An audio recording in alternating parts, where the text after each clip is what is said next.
അടുത്തതായിട്ട് നമുക്ക് മുരിങ്ങയ്ക്ക എങ്ങനെ സ്റ്റോർ ചെയ്യാൻ നോക്കാം. നമുക്ക് 2-3 തരത്തിൽ മുരിങ്ങയ്ക്ക സ്റ്റോർ ചെയ്ത് വെക്കാം. അപ്പോൾ അത് കാണിക്കാം. ആദ്യം നമുക്ക് ഇതിൻ്റെ പുറമെ ഒന്നിങ്ങനെ ഇതുപോലെ ഒന്ന് ഉണ്ടാക്കി കൊടുക്കാം.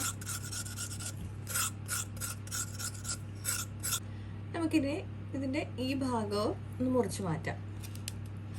ഈ ഭാഗം കുറച്ച് വാടിയിരിക്കുന്നതുകൊണ്ടാണ് ഞാൻ ആ ഭാഗം മുറിച്ചത്. അതുപോലെ തന്നെ ഈ ബാക്ക് സൈഡിലും ശകലം വാടിയിട്ടുണ്ട്, അതുകൊണ്ടാണ് ഞാൻ ആ ഭാഗം കട്ട് ചെയ്യുന്നത്. ഇനി നമുക്ക് ഒന്നെങ്കിൽ ഇത് ചെറിയ പീസായിട്ട് നമ്മുടെ കറിയുടെ അളവിന് മുറിച്ച് വെക്കാം, അല്ലെന്നുണ്ടെങ്കിൽ നടുക്ക് ഇതുപോലെ തന്നെ മുറിച്ചിട്ട് വെക്കാം. നമുക്ക് ഇതുപോലെയാണെന്നുണ്ടെങ്കിൽ ഇതുപോലെ പീസ് ചെയ്തിട്ട് നമുക്ക് ഫ്രിഡ്ജിൽ സ്റ്റോർ ചെയ്ത് വെക്കാം.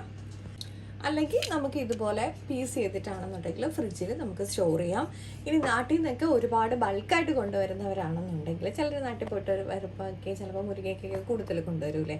അപ്പോൾ ആ സമയമാണെന്നുണ്ടെങ്കിൽ നമുക്ക് ഇതുപോലെ ക്ലീൻ ചെയ്തിട്ട് നമ്മുടെ എയർ ടൈറ്റ് കണ്ടെയ്നേഴ്സിലാക്കിയിട്ട് ഫ്രീസ് ചെയ്താലും നമുക്കൊരു 3 മാസം വരെയൊക്കെ നമ്മുടെ മുരിങ്ങയ്ക്ക് സ്റ്റോർ ചെയ്ത് വെക്കാം കേട്ടോ. അതുപോലെ തന്നെ വേറൊരു മെത്തേഡും ഉണ്ട്. നമുക്ക് ഇതുപോലെ തന്നെ വെക്കണം എന്നുണ്ടെങ്കിൽ അങ്ങനെ വെക്കാം. അത് നമ്മൾ ഇതിൻ്റെ പുറമേ ഇതൊന്നും റിമൂവ് ചെയ്യാതെ ജസ്റ്റ് ഇതുപോലെ ഒന്ന് കട്ട് ചെയ്തതിന് ശേഷം ഇങ്ങനെ നമ്മുടെ ഫ്രിഡ്ജിൽ വെക്കാൻ പറ്റിയ പരുവത്തിനാക്കിയിട്ട് ജസ്റ്റ് ഒന്ന് ക്ലിങ് ഫിലിം ഇട്ട് റാപ്പ് ചെയ്തിട്ട് വെച്ചാൽ മതി കേട്ടോ.